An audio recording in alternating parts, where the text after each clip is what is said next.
معزز مکرم حاضرین و سامعین، سب سے پہلے تو ایک وضاحت، پچھلے درس میں ہم نے حضرت ابراہیم علیہ السلام کا جو ذکر کیا تھا کہ حضرت ابراہیم علیہ السلام نے کس طرح سے اپنے والد نے کہا یا ابتی، یہاں پہ ذکر کیا یا ابتی کا، اس میں قرآن کا جو اسلوب ہے اسی کو بیان کیا گیا یا ابتی۔ اس میں حضرت ابراہیم علیہ السلام نے اپنے تایا، جس طرح سے ہمارے یہاں والد کا جو بھائی ہوتا ہے، جو بچے ہوتے ہیں وہ اس کو یا تایا ابو کہتے ہیں یا ابو جان کہتے ہیں، اسی طرح سے عرب کے اندر بھی یہی ہے کہ عرب بھی اس میں جو تایا ہوتا ہے اس کو ابو جان کہتے ہیں۔ یہاں پر بھی حضرت ابراہیم علیہ السلام نے اپنے تایا یعنی کہ والد کے جو بڑے بھائی ہیں ان کے لیے یا ابتی یعنی کہ اے میرے پیارے والد صاحب، ابا جان، اس کا ذکر کیا۔ تو اس میں تایا تھے تو انہوں نے حضرت ابراہیم علیہ السلام نے ان کو اپنے والد صاحب کہا یا ابتی، اے میرے پیارے بابا جان، میں آپ کو یہ سمجھا رہا ہوں، یہ بتا رہا ہوں، اللہ تعالیٰ نے مجھے یہ بھیجا، اس لیے تو یہ وضاحت کرنا ضروری تھا کہ کیونکہ کافی لوگوں کے ذہنوں میں کئی باتیں چل رہی تھی تو سوچا کہ کیوں نہ اس کی وضاحت کر دی جائے۔ دوسری بات، آج جو قاری صاحب نے پڑھا ہے کہ سورہ نور کا قاری صاحب نے یا ایھا الذین آمنوا لا تتبعوا خطوات الشیطان سے شروع کیا، یعنی کہ آدھا پارہ کون سے پارے کا 19 میں، 18ویں کا آدھا 19 میں کے 3 پاؤ قاری صاحب نے پڑھے۔ آج ہم نے سوا پارہ اللہ کے فضل و کرم سے سنا اور سمجھا۔ اور اس سورہ کے اندر یہ جو سورہ نور ہے، غور کیجیے گا، یہ سورہ نور انسان کی تربیت کے لیے بہترین سورہ ہے، اسلامی تربیت کے لیے، انسان کی تربیت کرنے کے لیے یہ سورہ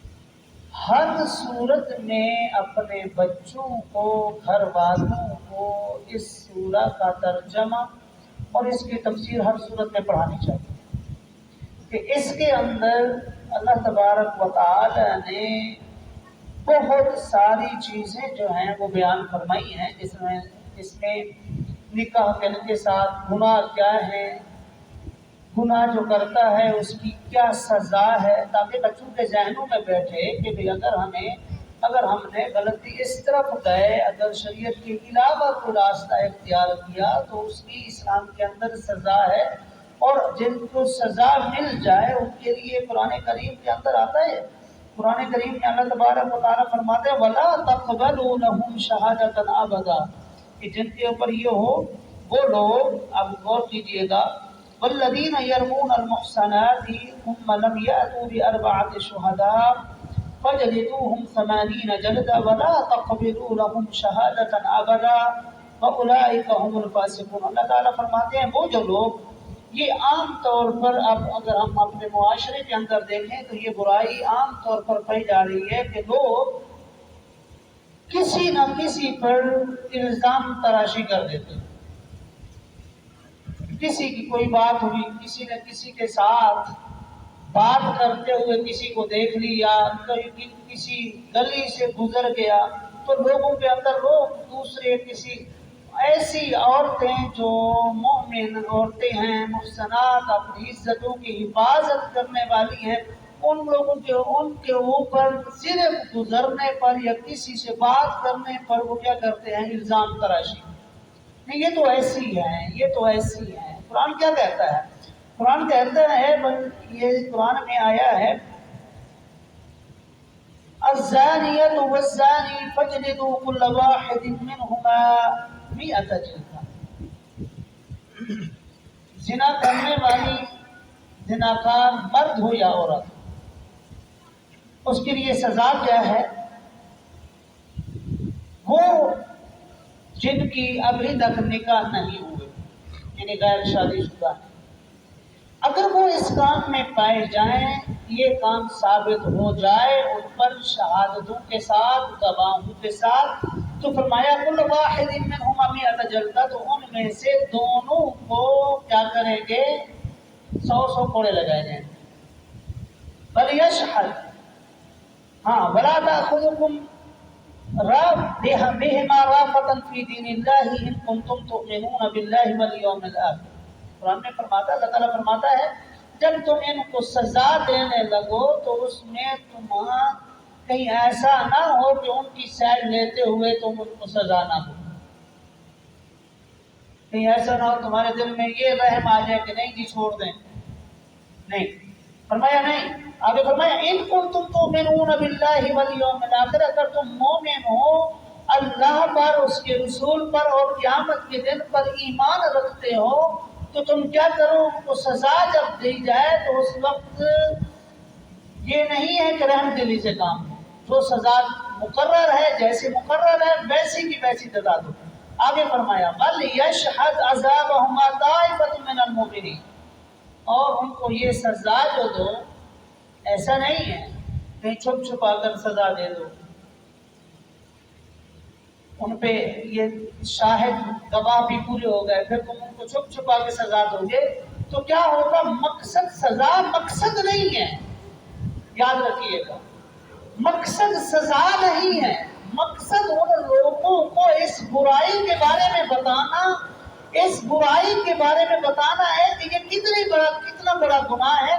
اور فرمایا وَلْيَشْهَدْ طَائِفَةٌ عَذَابَهُمَا طَائِفَةٌ مِّنَ الْمُؤْمِنِينَ، اور ان کو جب یہ سزا دی جائے تو ایک مومنوں کی جماعت ہو جن کے سامنے ان کو سزا دی جائے، اس لیے تاکہ کوئی دوسرا اس کام کی طرف نہ بڑھے۔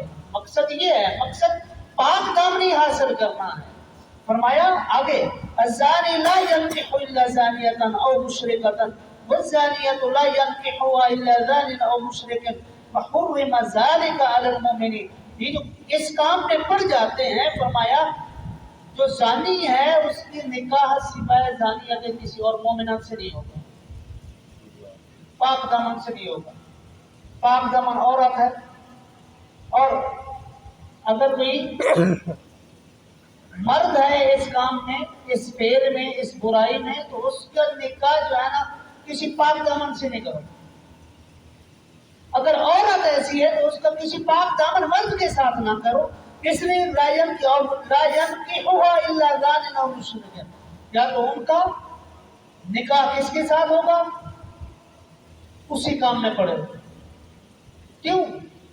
کیونکہ اس کو پتہ ہی نہیں ہے کہ عفت کیا چیز ہوتی ہے، پاک دامنی کیا چیز ہوتی ہے۔ اسی لیے قرآن کریم کے اندر آتا ہے، اللہ تعالیٰ فرماتے ہیں کہ الخبیثات للخبیثین والخبیثون للخبیثات والطیبات للطیبین والطیبون للطیبات۔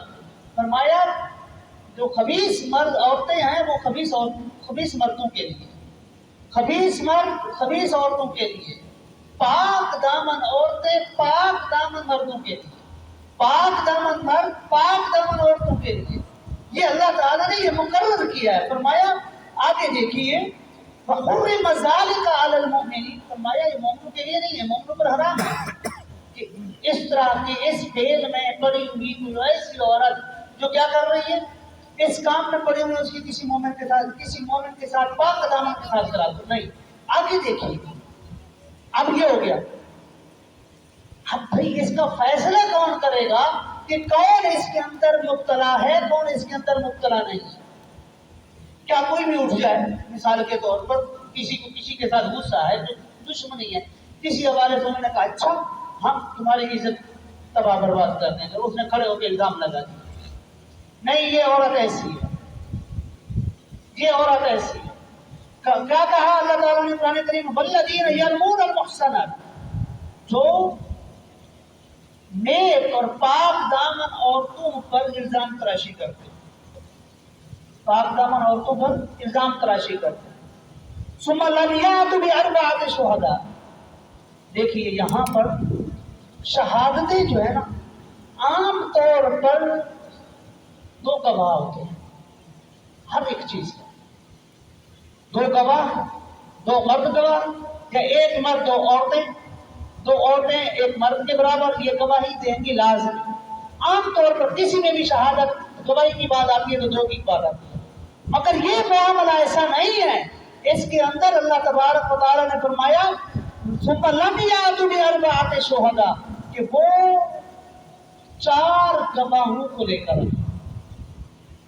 ایک نہیں، ایک بندہ کھڑا ہو جائے کہے کہ میں نے نہیں، میں قسم دیتا ہوں کہ اس نے ایسا کیا ہے، اس کی گواہی نہیں مانی جائے۔ دوسرا کھڑا ہو، 2 کھڑے ہو جائیں، 3 کھڑے ہو جائیں، 4 کھڑے ہو جائیں، چاروں میں سے کوئی ایک کہہ دے، اس کے لیے کنڈیشن فقہا نے کنڈیشن رکھی ہے۔ کس طرح سے یہ جو چاروں گواہ ہیں کیا گواہی دیں، کیسے ہیں، کیسے ہم نے دیکھا ہے تو ان کی گواہی مانی جائے گی۔ اگر کوئی دیکھتا ہے، مثال کے طور پر کسی نے کہا کہ جی 3 نے کہا کہ ہم نے ان کو یہ فعل کرتے ہوئے دیکھا ہے، چوتھا کہتا ہے کہ نہیں میں نے کرتے ہوئے تمہیں دیکھا، میں نے دیکھا تھا کھڑے ہوئے تھے، مثال کے طور پر۔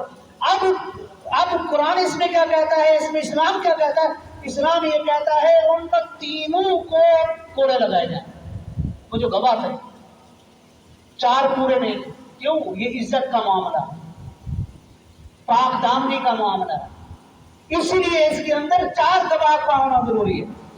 فرمایا ثم لم یأتوا بأربعة شہداء، تو نہیں ہے، اگر 4 گواہ نہ لا کر آئے تو پھر فجلدوہم ب80 جلدۃ، فرمایا تو پھر ان کو 80 کوڑے لگائے جائیں۔ ان میں سے جنہوں نے کہا کہ ہم نے یہ کیا ہے اور ان گواہ پورے نہیں کر سکے تو ان کو 80 کوڑے لگائے جائیں گے۔ صرف کوڑوں پر بات نہیں ہے، وَلَا تَقْبَلُوا لَهُمْ شَهَادَةً أَبَدًا، اور فرمایا ان کی فار ایور کبھی بھی ان کی شہادت گواہی قبول نہیں کی جائے گی۔ یہ جو ہیں کیوں؟ انہوں نے کسی مومن مرد یا مومن عورت پر کیا کیا ہے؟ الزام لگایا ہے۔ اب ان کی کب تک؟ ہمیشہ کے لیے ان کی گواہی جو ہے وہ قبول نہیں کہتے۔ اولئک هم الفاسقون، اللہ تعالیٰ فرماتے ہیں یہی فاسق لوگ ہیں، کس کو؟ فجور والے۔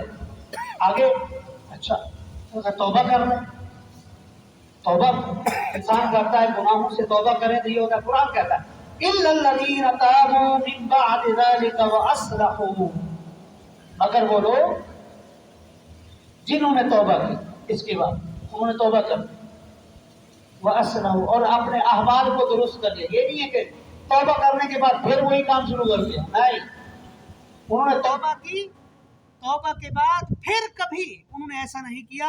قرآن کیا کہتا ہے فَإِنَّ اللَّهَ غَفُورٌ الرحیم، بے شک اللہ تعالیٰ معاف کرنے والا اور رحم کرنے والا ہے۔ آگے فرمایا یہ تو ہو گئے دوسرے لوگ۔ اب کسی مرد نے اپنی بیوی کو دیکھ لیا، اس کے بارے میں وَالَّذِينَ يَرْمُونَ أَزْوَاجَهُمْ وَلَمْ يَكُنْ لَهُمْ شُهَدَاء، جنہوں نے اپنی بیویوں کے اوپر الزام لگایا، اپنی بیوی کے اوپر الزام لگا دیا، اور فرمایا وَلَمْ يَكُنْ لَهُمْ شُهَدَاء، ان کے پاس شہادت کوئی نہیں ہے،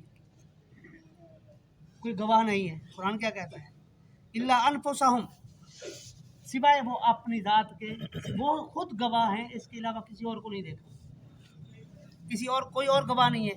فَشَهَادَةُ أَحَدِهِمْ 4 شَهَادَاتٍ بِاللَّهِ، فرمایا اگر اس نے خود دیکھا ہے وہ اپنی شہادت دے گا، اس کی شہادت جو ہے نا 4 کے برابر ہوگی۔ کیوں؟